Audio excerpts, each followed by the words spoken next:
वलीद साहब, आपसे आगाज़ करूँगा। जो बाबर सत्तार वाला मामला है, आज एतजाज़ साहब तो उसके ऊपर काफ़ी उसको सपोर्ट किया बाबर सत्तार को, लेकिन सियासी तौर पर मैं देखूँ तो शायद दो हमें ग्रुप्स नज़र आते हैं डिवाइडेड, जो नहीं होने चाहिए थे। जजों को ताकत देने के मामले में और ख़ास तौर पर जो अपराइट जज है उसको सपोर्ट करने के लिए सबको आवाज़ मिलानी चाहिए।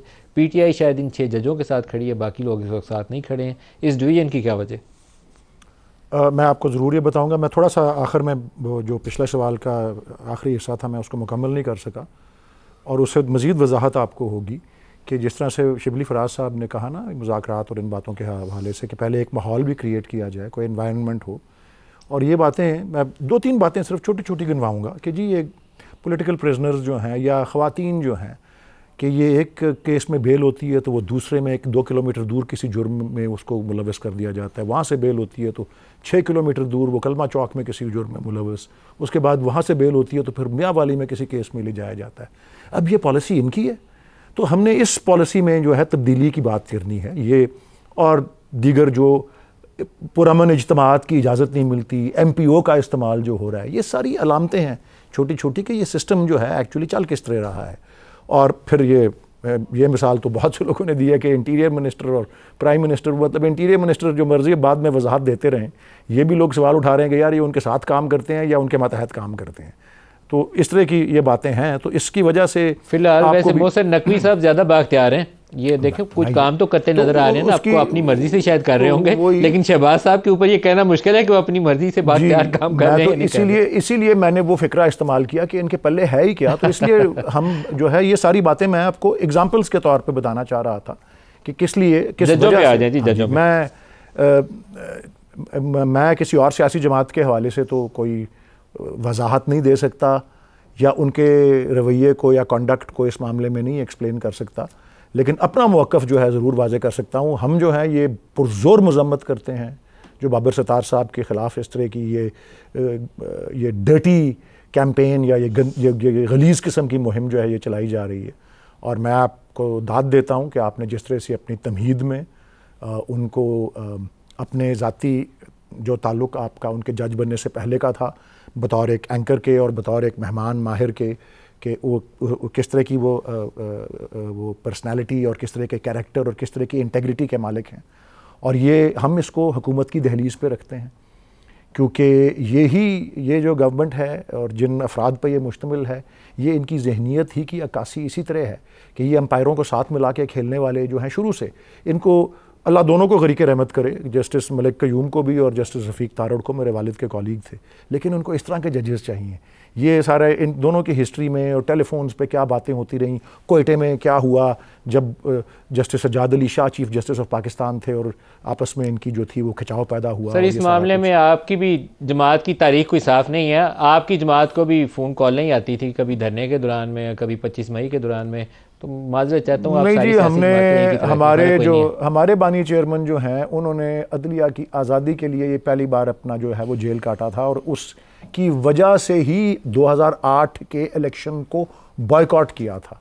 हम जस्टिस बाबर सत्तार के साथ खड़े हैं एक इंडिविजुअल केस के तौर पे भी कि जो इनके साथ ज़्यादती हो रही है और जो इनको निशाना बनाया जा रहा है, इस किस्म की बेजा तनकीद का और जो उन पे ख़िलाफ़ जो है वो मुहिम चलाई जा रही है। और दूसरा हम अदलिया की आज़ादी के साथ भी जो है वो खड़े हैं और वो जिस तरह से इस वक्त अंडर अटैक है और जिसका वो बिल्ली जो थैले से बाहर आई है जब 6 जजेस ने वो बात की है, और जिससे एक अंदाज़ा लगता है कि किस तरह से एक पूरे रियासत के एक सतून को और उसमें सुप्रीम कोर्ट, हाई कोर्ट और फिर मातहत अदलिया, और आप देखते हैं कि ये एक 3-3 दिनों में 3-3 फैसले आ जाते हैं, 12-12, 16-16 घंटे की करके जेल के ट्रायल्स को, ये भी जो है वो ये लोग करा रहे हैं। ये भी मैं अर्ज कर रहा हूँ, इसलिए हम इनके बिल्कुल बिलाल साहब से भी हम इनके साथ खड़े हैं। जी बिलाल साहब जी, नदीम साहब अभी खबर ये चल रही है, अभी कंफर्म नहीं हुई है कि शायद सुप्रीम कोर्ट हो सकता है कि कल या परसों फुल कोर्ट बना के इन 6 जजों वाला मामला सुने, तो हम इसको वेलकम करेंगे। एक मिसाल दी है,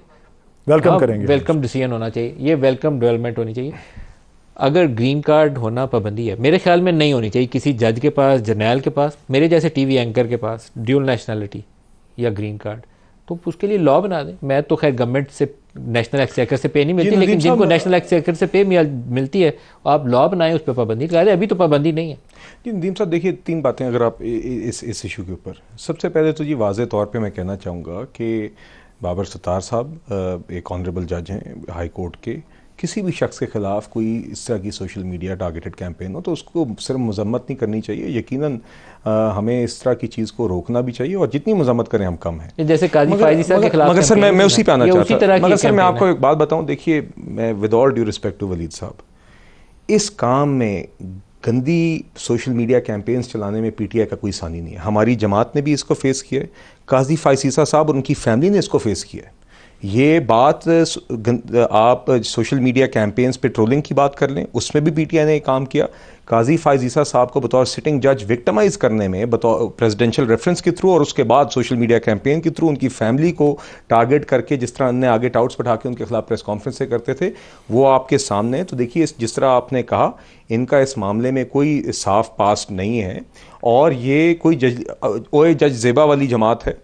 तीसरी बात जो आपने भी बात की फुल कोर्ट की, देखिए मैं इसके ऊपर एक बात बड़ी मुख्तसरन हुकूमती जो एक मौक़िफ़ है वो ये है कि जब ये 6 जजेस का ख़त गया सुप्रीम जुडिशल काउंसिल, तो सुप्रीम कोर्ट में फुल कोर्ट मीटिंग बुलाएगी जिसके नतीजे में चीफ जस्टिस ने वज़ीर आज़म साहब से मुलाकात की ख्वाहिश का इज़हार किया। हुकूमत से कहा गया, वो मीटिंग भी हुई, वज़ीर आज़म साहब को सुप्रीम कोर्ट की तरफ से ख्वाहिश का इज़हार किया गया कि इंक्वायरी कमीशन बनना चाहिए और उसके सरबराह भी सजेस्ट किया। हुकूमत ने फ़ौरन मावनत करते हुए स्टेप्स उठा के वो किया।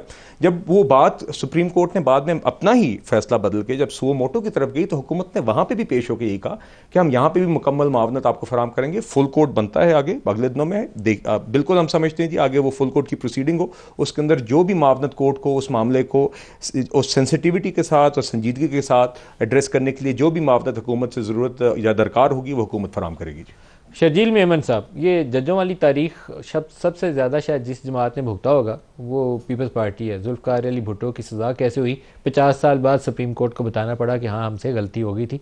लेकिन ये एक वाक़या नहीं है, कभी साकिब निसार होगा, कभी बंदयाल साहब होंगे, कभी वो नासिरुल मुल्क साहब की फ़ोन कॉल का इंतज़ार होगा, कभी किसी और का होगा। इन्होंने भाई मिसालें मलिक क्यूम की दी, बदतरीन मिसालें दी जा सकती हैं हाईएस्ट लेवल के ऊपर, वो हमारी अदलिया के अंदर मौजूद हैं। अब आगे कैसे चलेंगे, ये तो एक तरफ से इस्टेब्लिशमेंट के दबाव में होते हैं, कभी हुकूमत वक्त के साथ कोई पिंगे बढ़ा रहे होते हैं, सीधा रास्ता कैसे मिलेगा? नदीम साहब, देखिए पाकिस्तान पीपल्स पार्टी इस मुल्क की वाहिद जमात है जो हकीकी तौर पर सबसे ज़्यादा विक्टिमाइज भी रही है जुडिशल एक्टिविज्म का और सबसे ज़्यादा जुडिशरी की आज़ादी की बात भी करती रही है। किसी जमात ने जान के नजराने नहीं दिए। जैसे बहाली तहरीक में पीपल्स पार्टी के ही कैंपों पे बम धमाके हुए और 12 मई को पीपल्स पार्टी ने ये सारी चीजें फेस की। But despite of this, PTI का मैं अगर एक बात कर दूं कि आज भले पीटीआई कुछ भी कह रही हो, यही वो पीटीआई थी।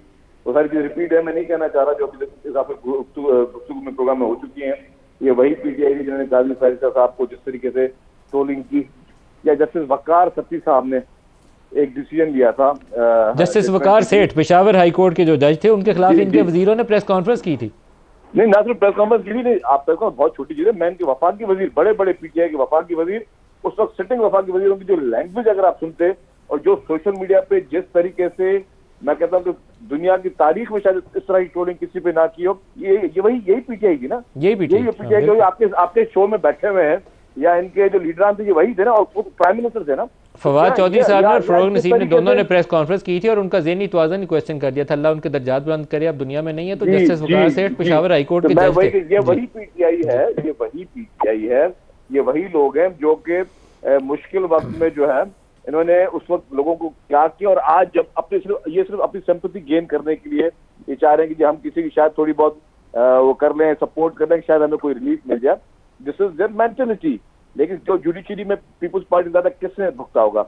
आपने खुद जिक्र कर लिया शहीद जुल्फ़िकार अली भुट्टो साहब का जुडिशल एक्टिविज्म के जरिए। जस्टिस क्यूम ने जिस फैसले का जिक्र होता है कि नून लीग की शहबाज शरीफ साहब ने कॉल की थी ना, शहबाज शरीफ साहब देखें वज़ीर आज़म पाकिस्तान हमारे कैसे कैसे काम करते रहे, वो कह रहे थे कि 7-7 साल सजा दो मोहतरमा को भी और जरदारी साहब को भी, वो SJS कुटकना केस के अंदर 7 से कम नहीं सजा देनी, मियाँ साहब ने कहा। तो ये तो पाकिस्तान में अल्लाह ही हाफिज़ है, जजों का भी बाज़ मामलात में तो बिल्कुल ही फारिग है। आपने इस पूरी मिसाल में कभी पीपल्स पार्टी का नाम नहीं ले सकते कि पीपल्स पार्टी किसी जज को कहा किसी को सजा दो। या जिस जुडिशरी ने मोहतरमा बेनज़ीर भुट्टो साहबा की 2 हुकूमतें डिसॉल्व की गई, मोहतरमा को कभी इंसाफ नहीं मिला, कभी पीपुल्स पार्टी ने जुडिशरी के खिलाफ कोई तहरीक नहीं चलाई, अदालतों में हमले नहीं किए, जुडिशरी के जजेस के खिलाफ इस तरह की बातें नहीं की जो ये पीटीआई कर रही है अनफॉर्चुनेटली। इसके अलावा देखें, बात सुने, अच्छी बात है कि आज अगर कुछ हमारी अनफॉर्चुनेटली जो 6 जजेस का जो मामला है ये थोड़ा कॉन्ट्रोवर्शियल है मेरी नजर में। मैं इन सबका बहुत रेस्पेक्ट करता हूँ, जैसे बाबर सत्तार साहब की बहुत रेस्पेक्ट करता हूँ, वेरी थोरो जेंटलमैन, सब जजेस की बहुत रेस्पेक्ट करता हूँ। लेकिन ये अभी जो खत लिखने की बात आई, ये सारी अब क्यों आई है जब इमरान खान जेल में, जिसको सिर्फ 6 महीने नहीं हुए? ये तब बातें क्यों नहीं हुई नदीम साहब जब भुट्टो साहब को शहीद किया गया, जब मोहतरमा की हुकूमतें डिसॉल्व की गई, तब इस तरह किसी ने क्यों नहीं खत खिताबें लिखे? जब मोहतरमा आसिफ जरदारी साहब को 14 साल बगैर किसी सबूत के अंडर ट्रायल प्रिजनर करके 14 साल आपने रखा, तब इस तरह के खतूत क्यों नहीं लिखे गए? या पूरी पीपुल्स पार्टी ने भुगता है, इस पूरे मुल्क ने भुगता, जो इस मुल्क में जो हुआ है, जो जुडिशल एक्टिविज्म भी हुआ है, इफ्तिखार चौधरी के जो कारनामे थे किससे छुपे हुए हैं, और साकिब निसार के कारनामे किससे छुपे हैं, जैसे बंजाल के कारनामे किससे छुपे हुए हैं? उस वक्त खत क्यों नहीं लिखे जाते थे? क्या उस वक्त माहौल बहुत अच्छा था? कोई आइडियल माहौल था जुडिशरी का? क्या बहुत इंडिपेंडेंट जुडिशरी थी? उस पर कोई एक खत तो लिखते नहीं, 6 या कोई 8 या 4 को 2 एक जज लिख रहे थे कि क्या इस मुल्क में हो रहा है, किस तरीके से इस मुल्क में जिला को जो है एक जज ने लिखा था ना जी, आज इमरान खान को हीरो बनाने के लिए शौकत सिद्दीकी साहब ने लिखा था ना जी, शौकत सिद्दीकी साहब को रोड़ा मिल गया।